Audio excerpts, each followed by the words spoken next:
Swaroop, are we starting now? Yeah, so attendees are joining. So for me, 1 minute and then we can start. Good, yeah.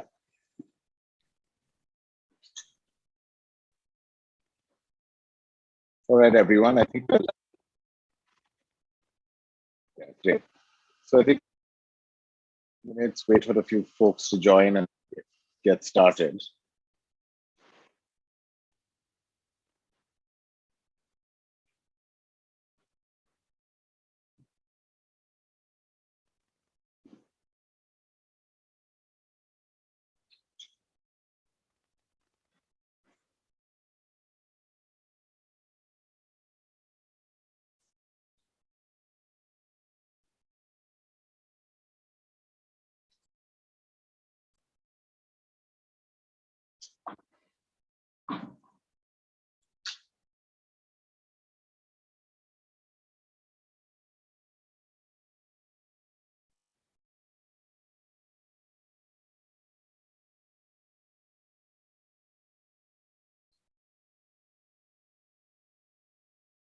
All right, great. It's 3:31, 1 minute past our start time. I think we've given enough of a notice to everyone who's joining in, and let's get started. So welcome everyone to the round table on business model innovations for the Indian land and property market. We have the next 1 hour, and during the next 1 hour, we hope to have an engaging conversation with both our panelists on the topic. To just give you a heads up on the format, we will start with a broad, context setting, and then we'll go into the introductions, and then kickstart our conversations. So without further ado, let me actually introduce myself. I am Joseph. I work with Omidyar Network India as part of their property rights team, where I spend a lot of my time looking at the prop tech ecosystem in India from a startup perspective, as well as the broader property and land administration landscape in the country from a research and also from a civil society perspective. So it gives me, I'm very excited to be here today and to actually have this conversation with the both of you. This conversation, of course, is part of a series of roundtables that is hosted by the Citizen Innovation Lab. The Citizen Innovation Lab is a collaborative effort by CIICO and Omidyar Network aimed at catalyzing innovation and entrepreneurship to address some of the biggest challenges faced by citizens in India, and I'd say some of the most unaddressed challenges faced by citizens in India. There are, of course, 3 sectors under this is Citizen Innovation Lab. This is the civic tech vertical, the prop tech vertical, and legal tech. And in some ways, I think, with the problems that both of you look at, there is an element of all 3 that you address, right? Although this is the prop tech sort of conversation. So the Citizen Innovation Lab hopes to sort of evangelize the space through in-depth conversations around opportunities in these areas and create more entrepreneurial energy to look at this unaddressed segment in our startup landscape.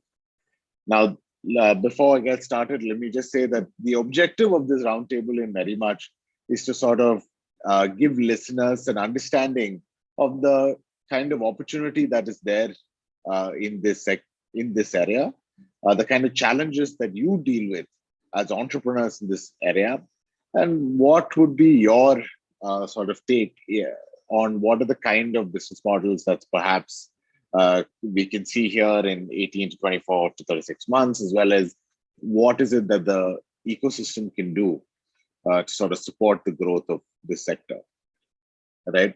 Now, as we dive into this sector, let me just give you a broad overview of why personally I'm very excited about this sector. Right? As a lot of you know, majority of household assets in India is held in land, right? I mean, the estimates vary from 60-odd% to 77%.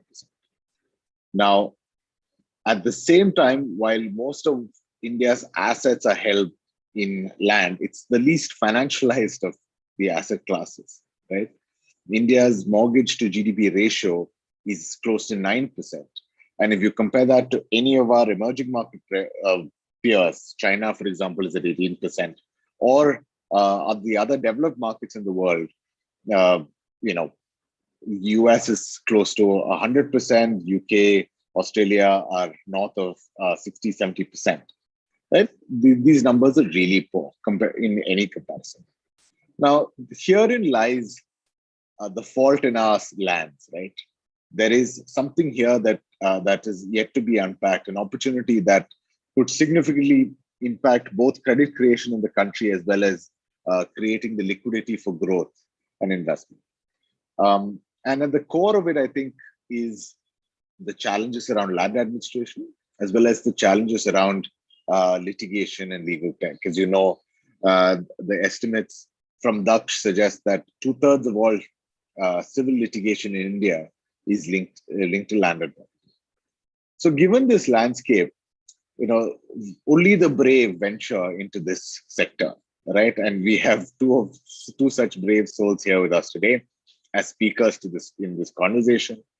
And let me jump into a short introduction on the both of you. I will keep it brief. I've actually had the privilege to interact with the both of you, closely. Amarsh is in full disclosure, Ubudaya Network is invested in Transerve, which is the company that Amarsh heads. And of course, Kshitij, as one of the few entrepreneurs in this sector, we have interacted with Kshitij from the time Kshitij was innovating out of a small room in Delhi, right? So, we've been in touch for a long time now. So Amarsh, of course, is the co-founder of Transerve, which is an award-winning technology company working on location intelligence, smart city solutions, and advanced data collection. Amarsh is a IIT Kanpur alumnus, and prior to incorporating Transerve, he worked at JLL as a business analyst. Amarsh has been working in the field of geoinformatics right from college, where his work as an intern was with DRDO, where he published in very reputed international journals. He has been instrumental in building technology at Transerve. Under his leadership, Transerve has implemented projects of national repute, such as the property rights to slum dwellers in Odisha under the Jaga scheme. And today he's working closely to leverage AI/ML in helping revenue augmentation of cities, as well as very exciting use cases for Transerve in fecal sludge management and other important urban governance issues. Right. So Transerve is one of the most exciting companies that combine the use of GIS technology and sort of modern technology use cases into one of the most age-old problems in urban governance, whether it's revenue collections or fecal sludge management. Thanks, Amarsh, for taking the time out to join us today. Thanks, Joseph. Thanks for the kind introduction. Looking forward to this discussion today. Thanks. Moving on to Kshitij. Kshitij is the co-founder and CEO of Teal. And the introduction of Kshitij always makes me feel like I'm an incredible underachiever in life. He was previously the additional private secretary to the Union Cabinet Minister to advise on policy and data. He was a junior fellow at the IDFC Institute, where he led projects on housing, urbanization, and geospatial analytics. Kshitij worked at housing.com as a senior economist with the World Bank in Washington and DC and with the MIT JPAL, right? He holds a master's in public administration and international development from the Kennedy School of Government at Harvard. So Kshitij is one of the few people who understand the three diverse worlds of government, think tank and research, and sort of the private sector and tech company dynamics, right? And I know very few people like Kshitij, and it is the kind of expertise that we need to try and solve the hard problems in the property tech landscape in India. So happy to have you here, Kshitij, in this conversation. Thanks so much, Joseph. Really kind introduction and really glad to be here. And thank you so much for inviting me. It's good to speak along with Amarsh and you. Great. So let me jump right in. And, let me address my first question to Amarsh, right? So Amarsh, clearly you were in IIT Kanpur, you were at DRDO. You could have, gone into all kinds of different sectors that are considered hot, right? Whether it's, maybe blockchain or fintech or many other things. what motivated you to come into this, what I'd say is a unsexy sector in the Indian startup landscape, yet one of the hardest problems to solve? Sure, Joseph. So basically, from the kind of work that we did earlier, like I did as an intern at DRDO and what I was trying to do in the real estate industry at JLL, I have always been, a geospatial engineer, I would say, at heart. And what was the motivation behind starting Transnerve was essentially the fact that the spatial technology was hugely under leveraged when we started the company. The core reason being that there were, these black boxes in terms of software solutions available in the market. In order to create a solution to solve a specific business problem, like the problem of revenue management in the cities or problem of land records and property rights, there were no plug and play kind of solutions which were available. And when we sort of met with more and more people in the industry, we found that the spatial geospatial or GIS solutions could actually never ever reach the business workflows of typical ULBs and land agencies, just because you need to buy a particular license, you need to sort of customize it according to your requirements, and that's a long process. Secondly, you need people who are well trained to use such solutions. So I mean, this is a in a way, a situation which prevented most of these potential users which could use geospatial technology at scale and to impact the lives of a lot of people. And this actually prevented such people to onboard and use these technologies. And this was the major motivation behind starting Transnerve and launching the platform in its current shape. Yeah, so basically, from the perspective of a sectoral appeal, yes, this sector was not quite appealing, but then it also presented a host of opportunities which were usually under addressed or unaddressed, and we believe that this could be a large market in itself. Trying to provide solutions which are more scalable, more usable, and which could directly create an impact as well. Yeah, in many ways, you had a unique sort of perspective, right? You were someone who was into the GIS space early, while the space hadn't really taken up, and you also had an interest in all of these problems, which non-traditional GIS sort of engineer might be looking at some of the other more well-known problems of routing and logistics and things like that. So in many ways, that unique perspective to spot a market early is the hallmark of an entrepreneur, and good to see that. Kshitij, same question to you. I don't know, you could have been in government, you could have done a lot of other things.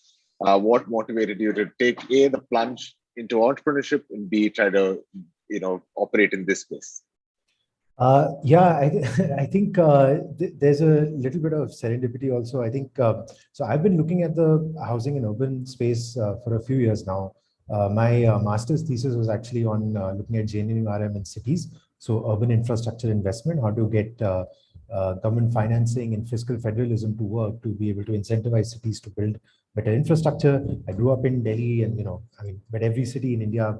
Delhi is probably actually the least worst of a lot of them, but it's, cities in India are not known for their infrastructure. It's something that if we all observe, it has a lot left to be desired. All kinds of issues on financing, administration, so on and so forth. So that's my training was in policy kind of context, but I studied development economics. That's when my interest comes from in working with data. So I started working with data around urban and housing sort of issues. A big challenge that has to do with urbanization in India is with affordable housing, right? We know cities are the most kind of important centers of opportunity for social mobility. A lot of times the issue that happens is that you just don't have adequate affordable housing available in the areas where most of the jobs are and most of these opportunities kind of lie. And that's a real constraint on growth and constraint on development and also just better living in our city. So one of the, I think, aspects of that include includes access to the information around housing, right? There's a lot of misinformation, a lot of lack of transparency. So I think the earlier sort of example I can think of is when I was growing up, and my grandmother actually had to sell a small ancestral plot of land. And that's how I, kind of saw how this issue really happens on the ground, because so much of it has to do with going literally, physically, dealing with different people. You don't have good information. You don't have ways to also even sort of realize what is the true market price, what is the true value of that land or property unit.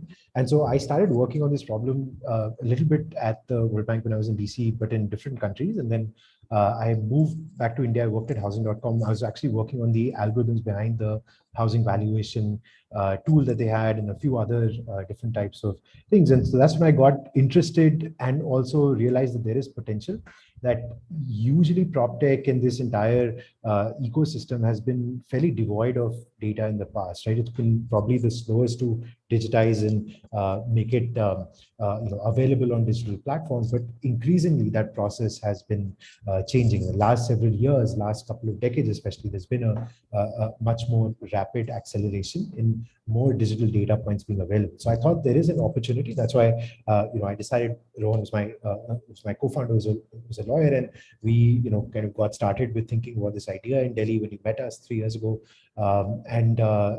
Since then we've had a fantastic team. Shreyas, who heads our data team, has been really quite instrumental in figuring out how to work with all the data challenges. But I think we're very much still trying to figure it out. So I think this is very much in early days of our journey. Yeah, and I quite liked your answer. In some ways, the one-line summary is that I grew up in Delhi and I needed to solve, the hard problems around urban governance, right? Because you see it every day.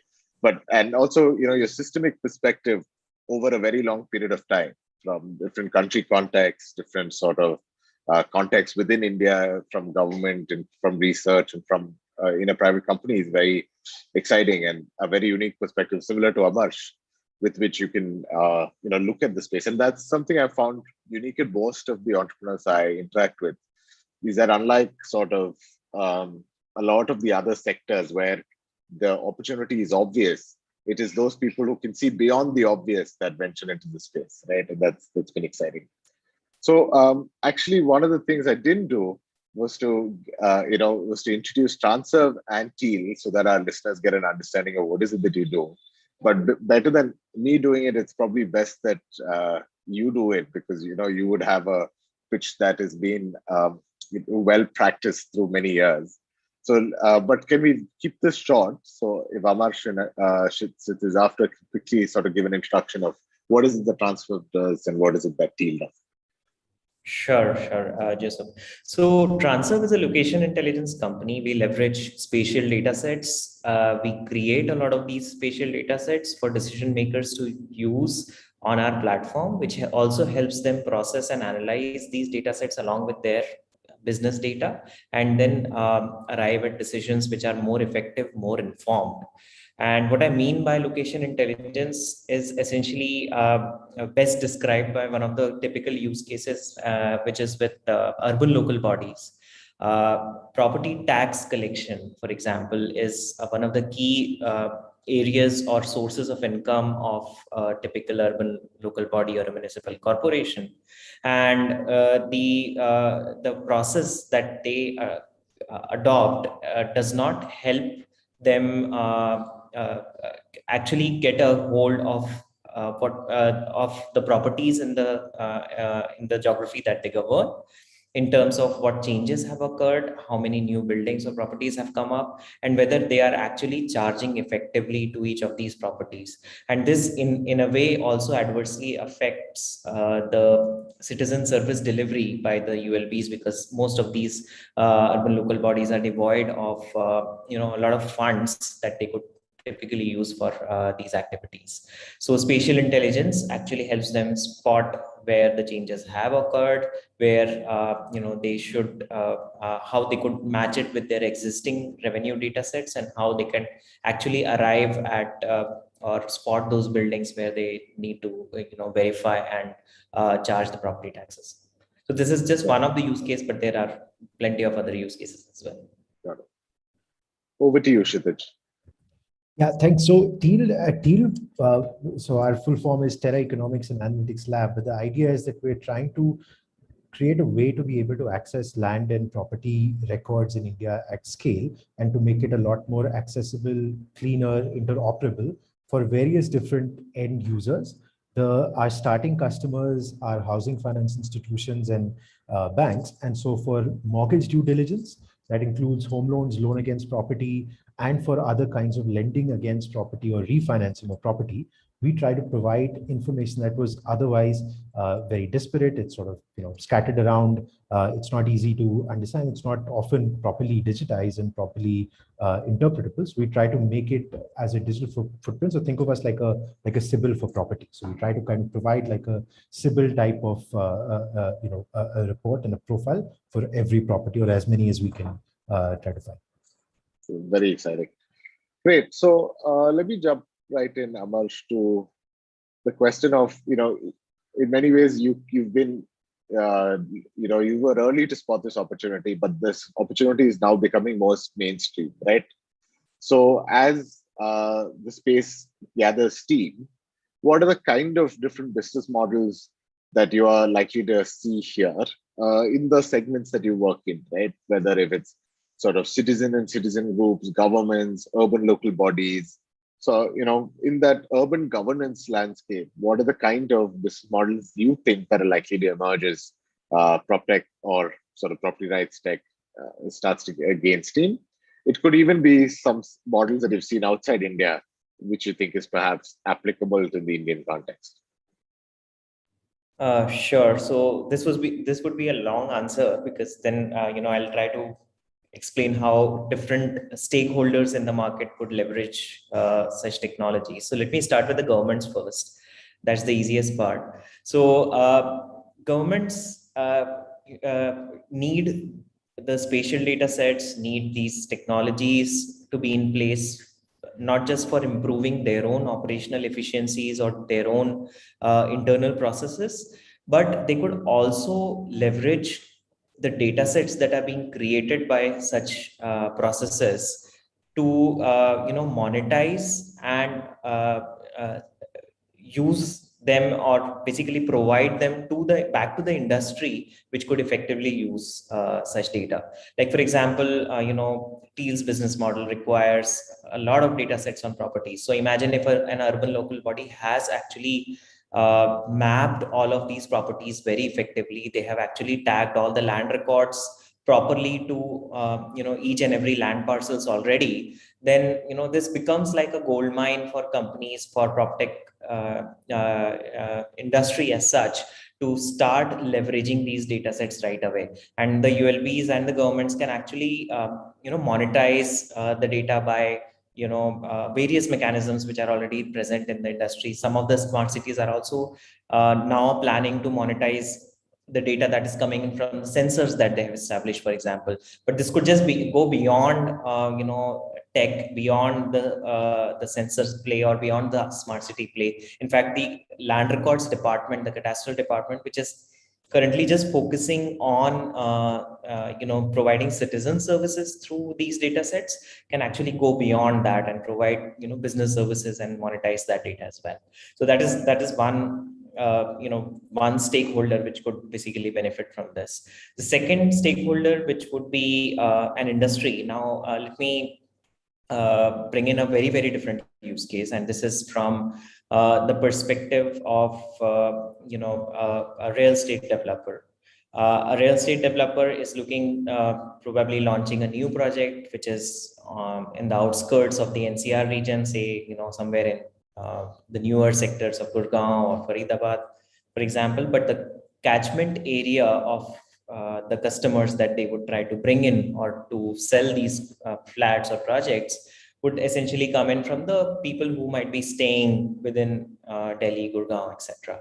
So if I know what kind of project I'm creating, and if I know what kind of clientele I would need for my real estate project, I could leverage spatial data to spot where my possible customers would be, and how I can actually use location technology for effective marketing, effective analysis of the catchment areas of where my customers would lie, and so on. And location data, property data, land use data has been all, these could be actually churned together to arrive at that singular, weighted index that would actually give me or answer the question that I have in mind. So real estate is one example, but this could be well extended to retail. It could be extended to automobile, EVs. So a lot of these new businesses which are trying to find newer sets of customers, they could very well use location data sets, which could either be sourced from governments or sourced from different other sources, churned together on an intelligent platform, and then decisions could be derived out of it. The third stakeholder, which is the citizen group, is the ultimate beneficiary of this technology anyway. I mean, initially it may sound that, if a ULB is trying to modernize its property tax by updating the property data, it may see some kind of a backlash from the citizens. But we have seen from numerous implementations with the cities that better data is always a positive and always a big thing. There may be, there are vested interests everywhere, but, in general, the people residing in a city would really appreciate a better data mechanism, a better data set which is in place, and a proper structure that helps them, pay those taxes so that cities can actually, work more towards citizen service delivery. So it's a win-win for all, I would say. Yeah, no, actually a lot to unpack there, right? And one of the examples that you actually mentioned really resonated with me, which is around the shift towards EVs today, right? And you can see a lot of these vectors coming in. One would ideally want the traffic data or other sensor data from governments to be monetized and then actually flow into the private sector where they can analyze it to perhaps figure out which are the best places in the city where charging stations should be kept, and use cases like that, right? One can see how a lot of this would tie together in a lot of these, and the beneficiaries of such sort of data availability will be the citizens. So completely understand that. But one challenge, I mean, I completely see the value in the second use case that you mentioned, which is around advertising or using location data as a linchpin for, for better sort of advertising optimization and things like that. But on the first, how do you see the revenue stream for a business that might look to work with, government bodies essentially to unlock that data, right? Because that's a tricky sort of place to be in. So how would you sort of see, are there examples that you can point to in other parts of the world? Do you think that there are models that one can sort of use?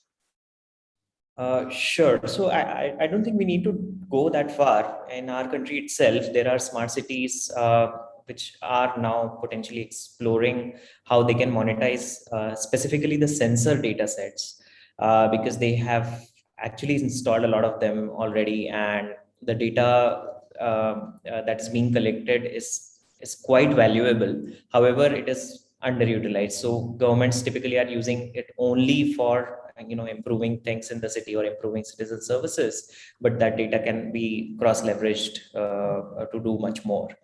There are a lot of such initiatives elsewhere in the world. There are case studies that emanate from countries like Spain, etc., where smart cities projects have evolved into data projects, and there have been mechanisms in place where industry can actually use a lot of these data sets readily. Of course, there is this whole bit of sensitivity around personal information, but there are ways to sort of mask out the PIIs and actually leverage only the anonymized and aggregated data sets out of the raw feed that is being generated at the government's level. So what I believe is, if there is a data governance system in place, that's where probably the urban local bodies may need some assistance back from the industry, or maybe a policy mandate that would come in at a central level. And I know for a fact that The central ministries like MoHUA, etc., are actually working on these strategies to be built in, and those guidelines which the cities can readily use to monetize their data. Great. No, that's really interesting. And I might come back to you or for a few follow-up questions there, but let me move over to Kshitij for now. Right. So Kshitij, you interact a lot with today with financial institutions. You interact, you're also looking at unlocking property as an asset class, essentially, right? You're solving a critical part of that, which is the information asymmetry, which is at the core of it. But what are the things that you expect to get built in this industry, as information becomes more readily available, thanks to you and, other sort of initiatives in this space? What are the kind of business models you expect to get developed in India? Sure. So I think this is very early days, I think, for this type of solution in this market, because still a lot of things are offline, are not digitized. But as I said, we are seeing that pace of digitization, availability of a digital footprint increasing quite a lot more. So I think our current business model is fairly simple. We charge APIs, we have subscriptions with different, or banks take different subscriptions from us, banks, NBFCs, for querying data at an individual property level. When they're processing, when they get a home loan or loan against property application, they pay for the APIs and we service them, and that's how the current sort of model works. We also have a way for individual users now to be able to request what we call a TEAL report, essentially, which is a property level report before they buy, or even in the case of some sellers, when they want to know what are the kind of types of transactions taking place in the market and what the composition is, so on and so forth. We're also trying to, so we also have several types of analytics products. So once for banks, housing finance companies have to do with where most of the kind of transactions in terms of the mortgage market are taking place, the types of ticket sizes, the types of properties, the configuration, the tenures, so on and so forth. I think the innovations that have to come have to do with essentially how that financing is allocated, how it has, how the risk value optimization is done. Because right now, I think there are some default standards that the industry has been following for a long period of time, which is that the banks take care of the most safest type of loans, right? So the higher ticket sizes ones, the ones in more formalized sectors. But as you know, our cities have a lot of informal areas, even in the rural communities. You see abadi lands and so on that have not been completely mapped. There is an effort to do so, but they basically require a lot more on the ground kind of and operationally intensive sort of management. So it's usually deferred to the HFCs, the NBFCs, to be able to lend against those types of properties, right?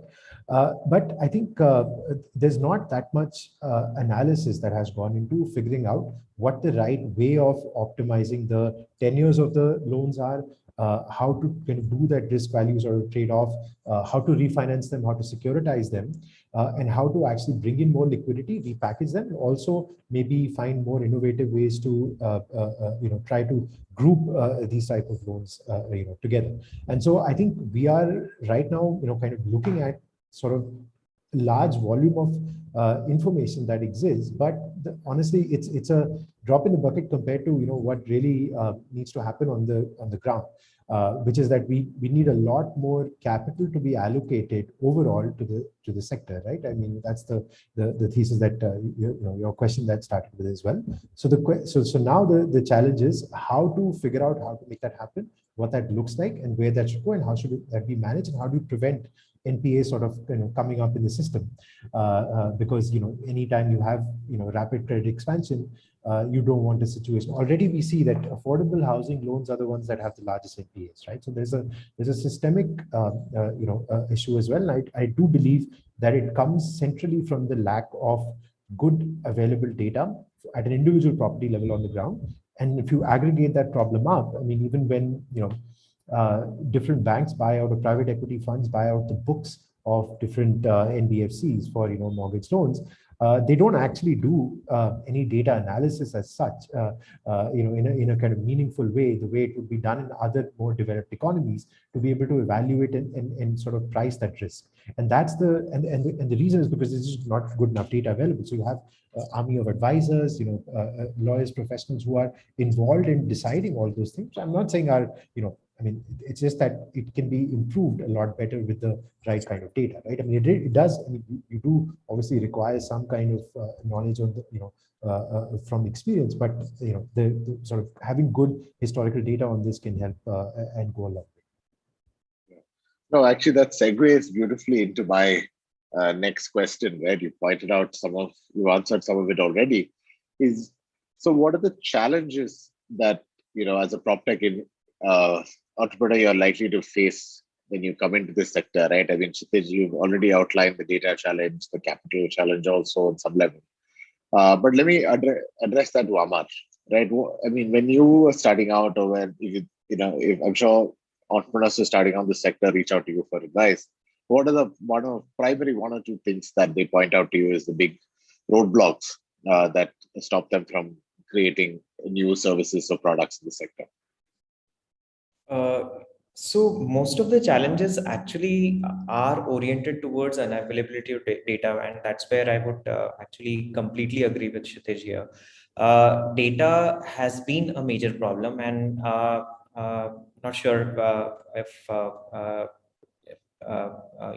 attendees would actually be aware of it, but the geospatial sector as such was pretty much closed and guarded until as late as March this year. And it was only in March when the government finally decided to open up the geospatial policy, which enabled private players such as us to host and store location data on our servers. I mean, this was a major restriction that prevented people from coming into this sector, trying to build business models.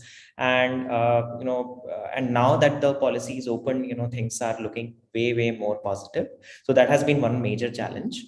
The second challenge is also the kind of business models that you develop. So if the business models are mostly oriented towards civic tech or working directly with government as a direct customer, then probably there are challenges with the kind of growth that you would expect in the business. You probably may not get it in the early years.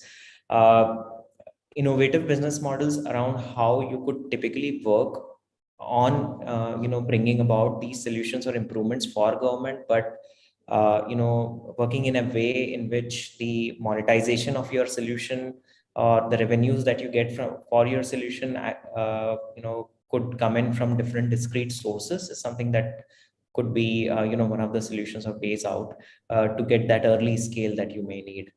So these, in my opinion, are the couple of challenges that we've seen. No, I think you've touched upon something very important, right? If anything, the entrepreneurial energy in this space was sort of chained down without a lack of effective geospatial deregulation, right? And when the kind of regulation that was there effectively stymied all entrepreneurial energy, and perhaps now we can see even in that regime, a lot of startups did come up, right? And one can only wonder what will happen now that that particular roadblock has been moved.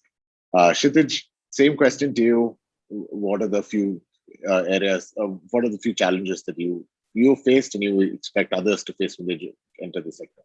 Yeah, I mean, I think when you started, you asked, about other entrepreneurs coming to ask you for advice. I don't think that happens very much as is what you would expect, just given that I think it's a sector and maybe Amar can empathize with them much. But this is not something that very many people want to look at because of these challenges, right? Things haven't changed in real estate or land markets, in India very much in the last few years relative to things like crypto or the mobile type of applications, right? So but that said, it is addressing some pretty core societal challenges, and so I think we are all aware of the type of public goods that need to be created. Data being, a big one there. Amash had, rightly pointed out. That includes in our case when we look at land records, public records, so even having the cadastral boundaries of, different land parcels, the transaction chains, serving and reserving the, land and making sure, and also documenting the ownership and even the splits within the family. Those are things that are core governance channels, right? Those no one else. I mean, even us as a, or anyone as a third-party private entity or even a non-profit or anyone can't really do that, right? I mean, there is a lot of things that it has to be up to the state to be able to do, and other things also such as dispute resolution, right? You have to kind of resolve cases in court to clear the backlog of courts, right? So I think there, I think one of the reason that deters many people from entering, I don't want to be discouraging here at all, but I just want to have the full kind of disclosure, right? That there is a lot of dependence on the more core kind of governance challenges and the administrative processes that exist in this space more than others. And I think that's what limits maybe the progress, rate of progress as quickly. That said, it's still early days and it's still a very unexplored, kind of sector. So I think, by that measure, I think there is a huge opportunity to try to come in and try to really sort of innovate and move fast to find, sort of what works. And here's I think the fundamental challenge is that, you can come in and create a lot of public good, right? So you can create data infrastructure that other people can layer on. So what Transerve and Amash's team are doing, create sort of geospatial infrastructure that other applications can build on, other companies can work on, other solutions can be built on, other ULBs can do stuff, and there's a lot of public value. But the challenge is to be able to create adequate amount of private value such that investors find it meaningful to be able to actually front the initial cost of developing that infrastructure and have it be as a sustainable kind of growing business. So we're in a sort of a tricky space or in the middle where we have this I mean, it's being sort of pulled in two different directions. We are convinced personally, and I think that's why we are sort of in working in this space, that it is something very, very important to be working on. We're quite motivated by it, but to just give your audience a full picture, that is the challenge that we have to operate with. Yeah, no, I think very well articulated, Kshitij. And as someone who's in the front lines trying to solve this problem every day, I can understand. The perspective is it's more problems than solutions at this point, right? And I can completely understand that. But as someone who's on the sidelines and who's seeing all the activities from different perspectives, I am very optimistic, right? And partly why I'm optimistic is the following, right? While I agree that the state has not, created access to data very easily, and there's been a lot of challenges. On every one of the problems that you mentioned, I see private players coming in and doing things, and especially in the last 6 to 12 months, right? Now, for example, you are building the data sort of infrastructure as far as property data is concerned, the textual data is concerned. Amar Sher is building a lot of the GIS related sort of technology that is needed to analyze the data as well as get a spatial point of view of the data.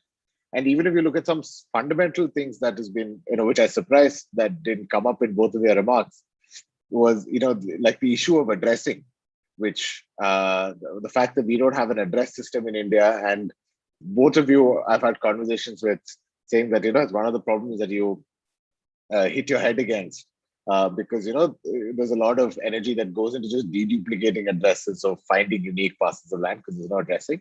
There are now startups trying to solve that. Right. So in many ways, where there is a space or vacuum left by the state, I see entrepreneurial energy, private capital, and technology is stepping in now to solve that. It's still early days, but the fact that the deregulations GIS happened, the fact that your products are viable today, right? And 5 years ago, it would have been a big leap to say that we will have the kind of companies that you guys have built be viable today. And I think those things are very exciting signs for me to think that there will be a forward momentum in this space in the relatively near term, right? And that's really exciting. Now, given these problems and given the kind of things that I have pointed out, what would be your wish list, right? And what is the kind of support mechanisms that, as an entrepreneur, you would have liked to get, or you would advise to the ecosystem players here to create, so that we can have the next generation of entrepreneurs building for the space? What are the kind of support mechanisms that you would sort of want to look at? Let me ask this to Kshitij first. Yeah, no, thanks. So yeah, I think that gives good context. I mean, I didn't want to be discouraging at all. I think there is a lot of exciting, and I mean, we're doing this obviously, so it's self-evident to some extent, but it is an exciting time. I think the only, the only, I think, so we are in this space. This is the sector that we're in. This is a problem that we're trying to solve. So it is a difficult problem to do. I think the challenge also, I'll just kind of add to one other point, is that there is a talent challenge as well, right? You have to motivate. I mean, engineering talent is quite mobile nowadays. You see everything that is going on in the broader sort of ecosystem. So you have to have this more of a kind of passion, a type of driven talent pool, right? That is motivated by solving this kind of core challenge and building this fundamental, in a way, social infrastructure to be able to do various types of things. So it could be for local urban governments to manage their finances better and digitize the kind of property tax related records, as Amarsh and team are doing.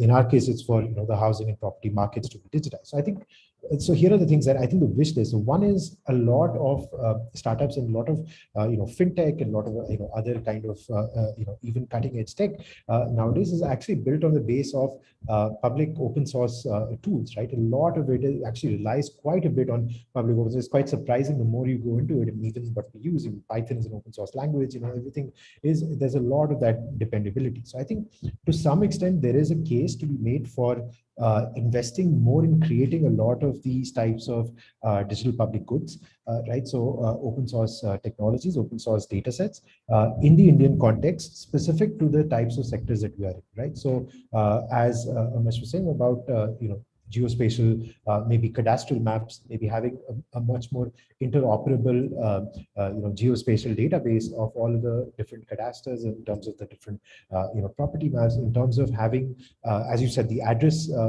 obviously issue is there. It's not an easy one to solve, but yes, having, kind of technologies available or even packages available that can allow you to be, and that's trained on, good contextual data will be really relevant to be able to catalyze greater innovation, right? So if there are people who are dedicating their technical sort of knowledge, capacity, experience to be able to solve some of these, I think that can help in terms of catalyzing other technologies, right? So the other one is in terms of obviously the activism and the kind of public pressure to not just digitize the government data, the land records, the property related information, our city kind of maps and boundaries and so on and so forth, but also continuously update them, ground truth them, right, and make them accessible. So professionalize that entire process of being able to collect and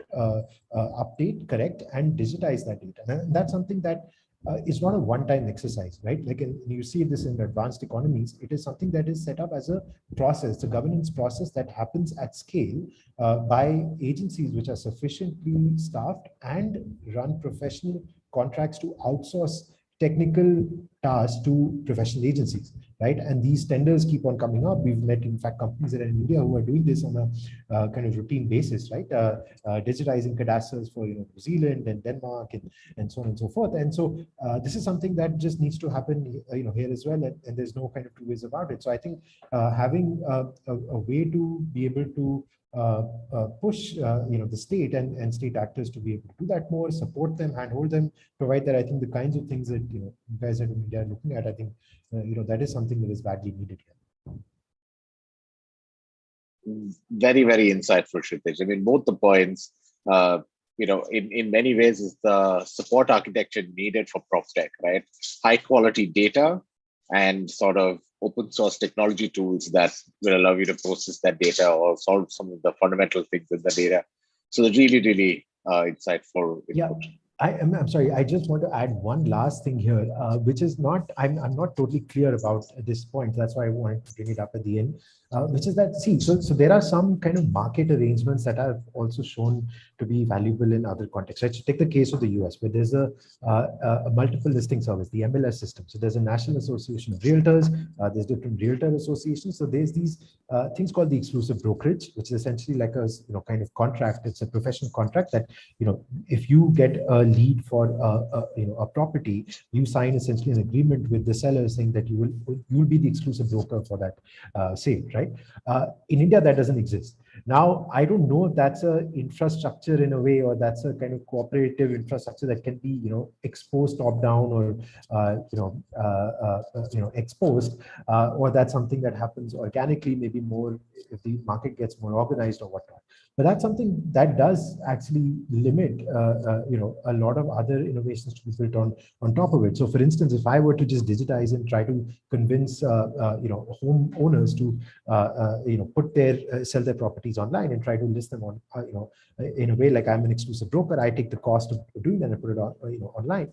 What prevents someone else from coming in and taking that deal away, right? Like I'm just saying, going on the ground and saying, okay, I can sell your property much more, quicker, and so on and so forth. So that's not something that's in a way like either a government-led thing or either a social sort of led thing. It's a interesting and a unique sort of market. So I don't know how I feel about it, whether it can be done or not, but there is a difference that exists here versus in other contexts. The real estate sector in India is just extremely disorganized, right? Like it's just extremely informal, and the returns to be able to close a deal for a broker, let's say, are just much higher than the alternative options that are available in terms of income streams for people, given our state of the economy, and so maybe if there is a structural transformation of the economy over time, over several years, maybe that's something that changes. I don't know, but that's a difference that we see, and that's a challenge. Yeah, no, actually, it's a contentious point because on some level, there's that an exclusive arrangement limits the choice of the consumer, and perhaps creates it's not an ideal market situation, right? But at the same time, I think India is going in a different direction. Our first real estate unicorn is called No Broker, right? And in some ways, I think we are moving in a different direction there. But having said that, I completely agree. There's got to be a greater degree of formalization or organization of that sector. But what will that entail? Will it be more, we'll have more brokers or less brokers, or most, will be something that we'll have to, only time will tell. But it's an interesting question, definitely. So Amar, over to you on the same question. What is your wish list of the kind of things that you wish would be around, so that, as an entrepreneur, will make your life easier, both as an entrepreneur today, as well as for the entrepreneurs that are coming into the sector? I would say mentorship, specifically for people who are trying to start up in this particular sector or trying these problems, is hugely lacking. And if I want to be a B2C startup selling, some or maybe a D2C kind of a startup, I would actually find a lot of mentors who could help and support. But we have very, very few success stories. We have very, very, very few people who have been there, done that. So, it narrows down the whole pool of mentors for such companies to actually rely upon for the right kind of advice at the right point in time. And that's where I feel that would be the first point on my wish list for any new entrepreneur to start here. Secondly, from the perspective of availability of data sets, which is what Kshitij also mentioned, I believe that there have been all these programs over the years where land data in particular, or property data, the governments have been trying to do something about it, and there is obviously a lot of progress compared to what it was earlier. But there's still a lot of scope left to be able to effectively do the right kind of or provide the right kind of data for both industries as well as citizens. I'll give you one example. One of my colleagues who was trying to buy a property out here, there's actually no single information portal available. If you have never ever done that, you would not be able to figure out where to start, where to end. Only if you are possibly trying to apply for a finance to a bank, then you would come to know from the bank that you would need X number of documents, and possibly you would have done a deal already and you would actually not know whether that deal was good or bad. You would only come to know when you apply for a loan, and that is also not a foolproof process. So I mean,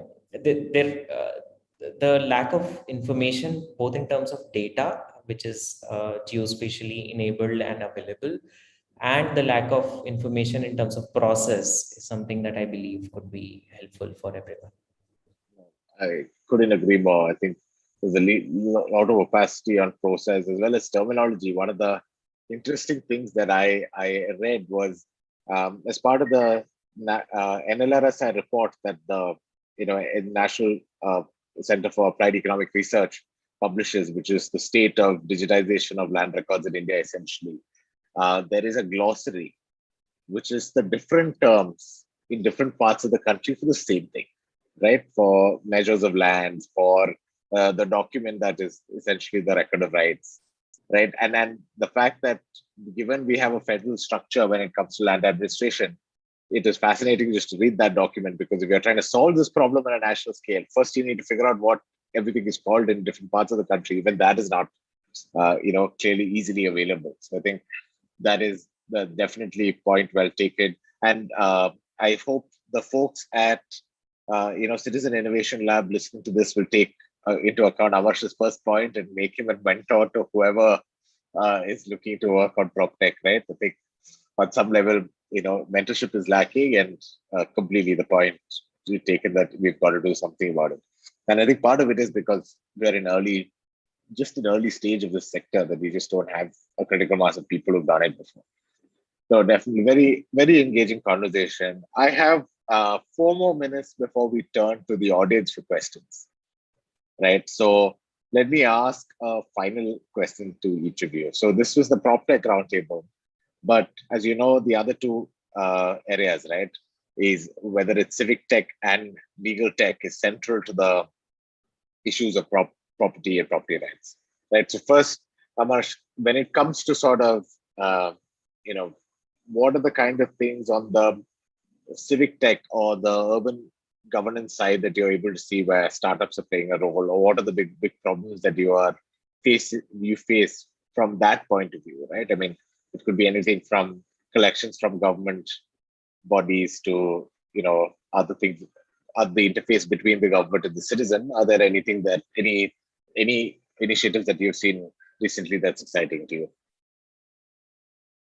So basically, from the perspective of problems working in civic tech space, obviously, like I mentioned earlier, business model that possibly involve working on civic tech but not with government as your customers could actually give you the right kind of scale that you would need.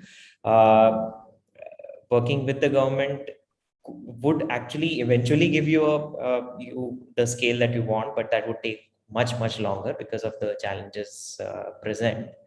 And from basically from the perspective of solving the basic problem of availability of data, what I feel is something that you would remain a challenge for the foreseeable future, because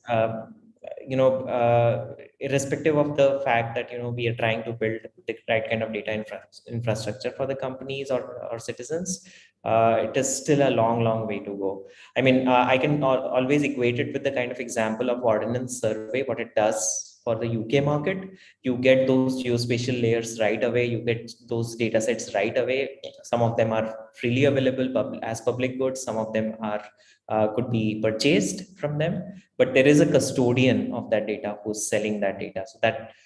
So the basic premise of building that kind of infrastructure in place is something that is not yet envisaged, and until that is figured out, it would be a long way to go. Okay. Yeah, Kshitij, you're as much a prop tech company as a legal tech company, similar to how Amarsh is a civic tech company as it is a prop tech company.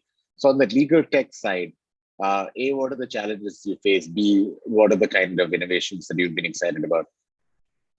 Uh, right. So I think the data that we deal with has to do the reason why we're legal tech, just to give that context. So we also look at property disputes. So from the different courts, there's high courts, district courts, tribunals, revenue courts.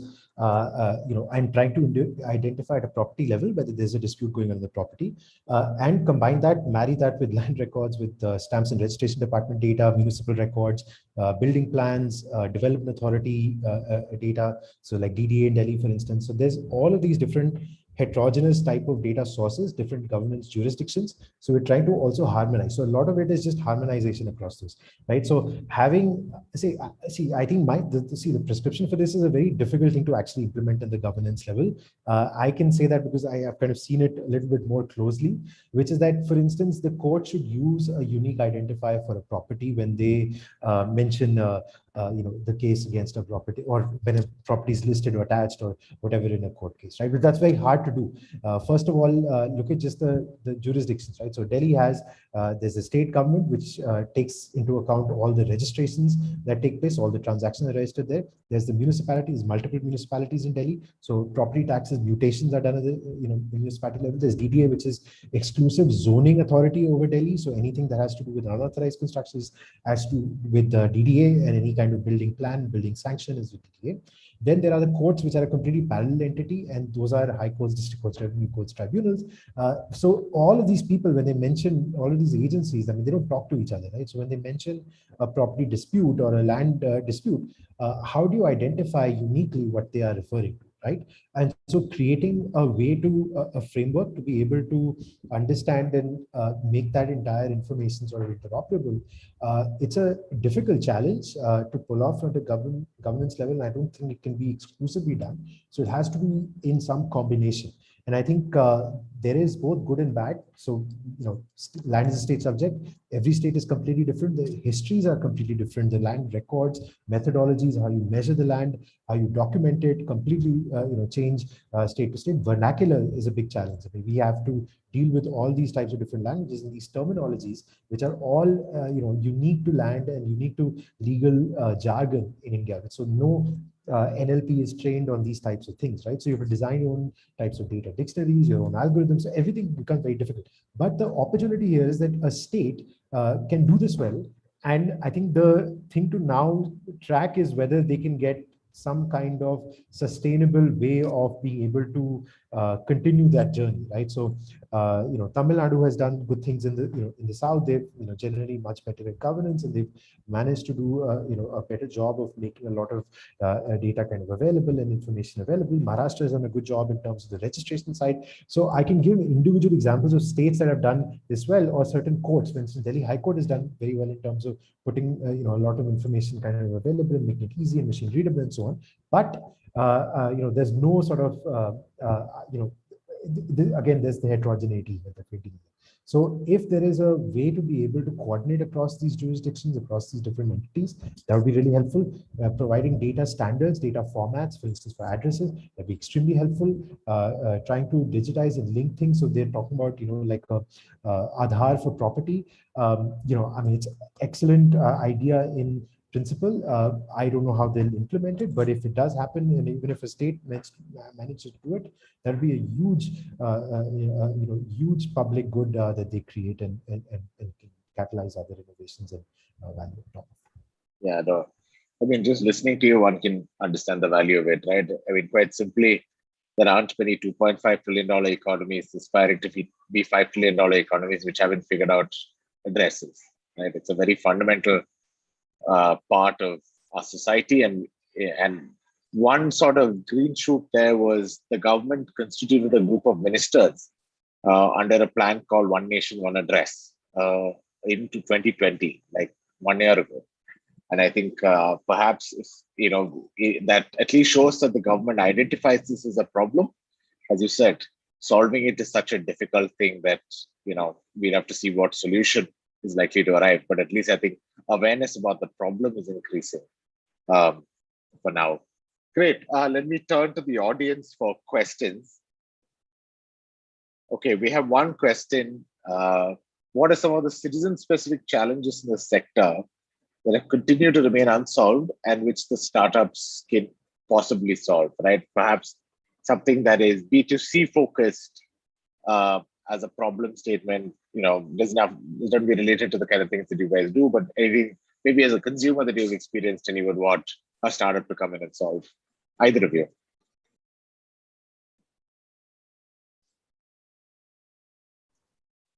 Let's go ahead, Rajiv. Go ahead. I think you're more focused, more on the civic tech side. So I think maybe you'd have more something more relevant to say. Yes, sure. So basically, from the perspective of the same example that I told you about was, the availability of data and process information is something that is missing. So purchasing a property or selling it could be actually a nightmare for a citizen.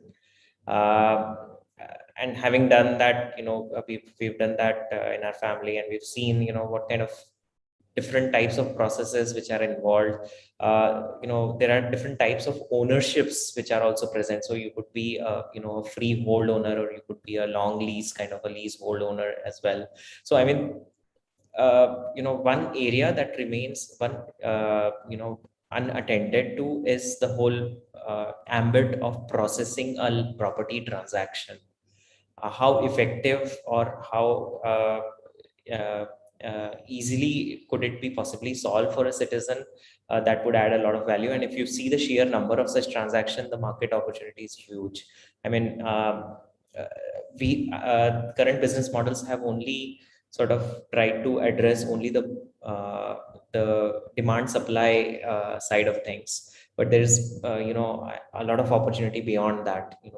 End-to-end complete transaction is something that I believe requires innovation. Kshitij, any thoughts? Yeah. I think I completely agree with Amar said. One I would add to that that's somewhat related is having something like an affordable title insurance market, right? I think in India, the liability for any kind of dispute or issue when you buy a property is completely borne by the home buyer, and in the cases when the property is financed, it's also borne by the bank. But that essentially in the case of foreclosure, I mean, which is fairly sort of rare, but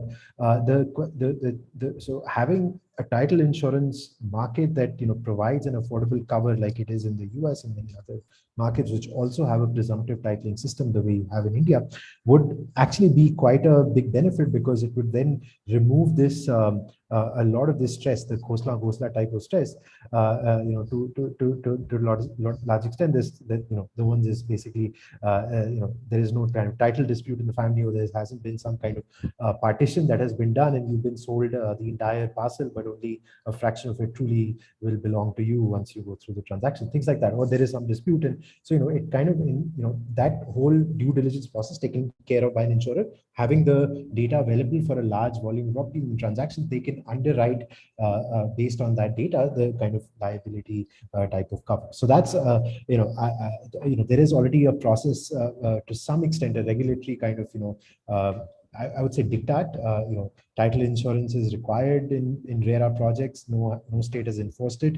Maharashtra RERA might decide to enforce it overnight, but it seems very, very early days for the industry, just given that there is so much to be still figured out, and the insurance policies seem fairly expensive relative to the price of the property, the initial ones that have been approved by RDI. But at least RDI has a regulatory framework in place, which is a good thing, and so hopefully we see some progress in that space. Yeah, no, fascinating, and in some ways that should be what it's called, right? Khosla risk is what most people take on while they're doing a property transaction, and in some ways, Amash, I think the ideal end state at some point somewhere in the future is blockchain, right? In an ideal world, if we had accurate records, the use of blockchain would substantially improve the ease of doing that transaction, and the immutability will create that consumer trust on that kind of a framework if it was ever to evolve. I mean, I cannot imagine it in normal sort of most mainstream transactions, but one could see a future in where at least things like RERA registered projects, where there is a degree of reliability on the title that's already there because of the RERA intervention. One can imagine maybe some solution like that would significantly improve the process and improve the trust factor. But yeah, definitely interesting. Now, Joseph, I would like to add one point here. So one of the major hindrances of modernizing land records has always been some of those cases which are disputed, or where the governments do not actually want to enter an area where the parties are already fighting on a particular land parcel. But what I believe is that an opportunity for a blockchain-enabled solution could be arrived much sooner than later if we try to address the low-hanging fruits. And this is those kind of properties where you actually do not have any disputes, where the land titles, etc., are clearly available, where the measurements are agreeable between the neighbors, etc. And that is a majority of the chunk. The disputes are only a small number. Somehow the disputes get highlighted so much that the technology or data transformations that are typically required for transforming those majority of the cases have also taken a hit. So what I believe is probably a prioritized approach towards those low hanging fruits can help. Yeah, no, and Amarsh, absolutely right. It's a classic market for lemons problem. The number of bad lemons is few, but it actually breaks down the whole market when there is uncertainty of figuring out which is a lemon and which is actually a good property to buy. So this is, and I see this every day. It's one of the core things of what we are trying to do here is trying to see what are the kind of market infrastructure that is needed to solve that information asymmetry. Yeah. Kshitij, did you want to come in here? Yeah, I think I just wanted to add to that. I mean, that would be definitely an ideal state where we have some kind of digital immutable record available of transactions. But I just want to add that it's not just the transaction chain that is relevant when you are purchasing or transacting a property or financing, giving financing against. Is also the land use, right? Which is that, and that's subject to the local development authorities and the kind of zoning and the other sort of laws. And so you can buy a land that may have clean title. What can you build on it? Can you only use it for agriculture? Can you actually do a land use conversion, use it to build a warehouse? So there are, those things that you need to know. And then what can you, how does it look like? So that's where the intersection with the state comes, and it's always going to be, relevant, especially in a fairly, decentralized governance kind of framework that we have for land, here. I think the other alternative is you can go and buy, property on decentral land or something, and then there I think you can have much more better immutable chains. But yeah, India is a long way away from that. Yeah, we're a long way from that. Yeah, and just as an anecdote, a few days ago I was at the local collectorate, and outside the collectorate there was a big banner by some local agent saying, "Will help for a nominal fee. Will help." To convert your agricultural land into a sort of household homestead land, right? And it's like right outside the collectorate. So you can imagine clearly most of the transaction volume in that collectorate is for that one use case. So yeah, great. Oh yeah, I think in Noida this is very common. Sorry to interrupt you. In Noida this is very common. Every other shop you'd see is convert leasehold to freehold. That is the plan. All right, great. I think there's no more questions. You have addressed the questions already on chat. So therefore, I think we can bring this conversation to a close. Thanks a lot, Amarsh and Kshitij, for this. I thought it was a very, very illuminating discussion. And there's so much that I think one of the interesting things is that there is so much shared challenges that entrepreneurs here face.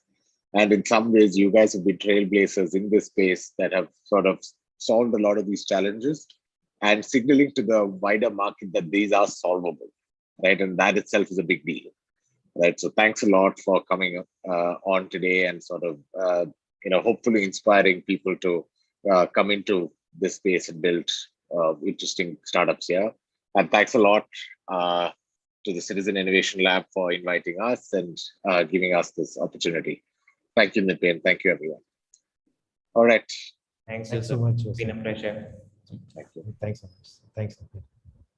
Take care. And for to the entrepreneurs out there, please don't please try to keep on innovating and try to apply your ideas and energies to this space. It's a very interesting area, and there's a lot of opportunities available for coming up with good solutions that can impact a lot of people. So I think Kshitij is feeling bad that he might have demotivated a few people with his answers.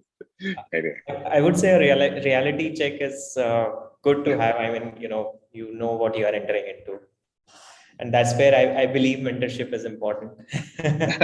the challenge is the opportunity. Yes. Yeah. All right. Thanks, everyone. Great. Thank Really, you. it was a Thanks, pleasure. everyone. Thank you, Mike.